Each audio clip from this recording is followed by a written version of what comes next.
రాణమ్మ జైలుకొచ్చిందని తెలిసి అప్పుడే వర్షని కలిసి అన్నీ ప్లాన్ చేసుకుని ఆ ఐడియాతోనే ఒక కానిస్టేబుల్ చెయ్యి విరిచి శిక్ష వేయించుకొని ఈ జైలుకొచ్చాను. నాకంతా వర్ష చెప్పింది.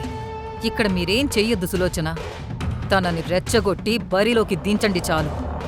తను రెచ్చిపోయి ఎవర్నైనా చెయ్యి చేసుకునేలా చేస్తే చాలు. ఆ తర్వాత నేను చూసుకుంటాను. మీరు చూసుకోవడం కాదు మేడం, నేను ఈ జైలు నుంచి బయటకంటూ వెళ్తే రాణమ్మ శవంతోనే వెళ్తాను. ఏదేమైనా ఆ రాణమ్మని మాత్రం విడిచిపెట్టేదే లేదు. ఈ రోజైనా జరగొచ్చు, రేపైనా జరగొచ్చు, కానీ జరిగి తీరడం మాత్రం పక్కా.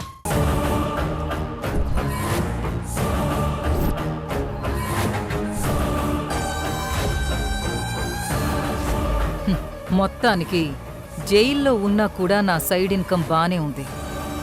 ఒకవైపు వర్ష, ఇంకోవైపు ఈ సులోచన. ఆ రాణమ్మని ఎరగా వాడుకుని వీళ్ళని రెచ్చగొట్టి నేను లెక్కలేనంత డబ్బు సంపాదించుకోవచ్చు. వీళ్ళకి తోడుంటూనే నా వసూళ్లు దందాని ఇలాగే కంటిన్యూ చేస్తాను.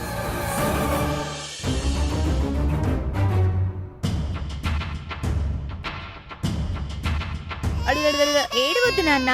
అల్లల్లో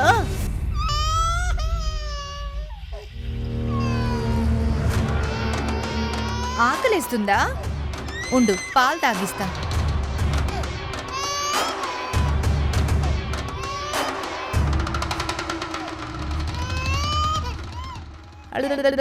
అయ్యి, పాలు తాగు నాన్న.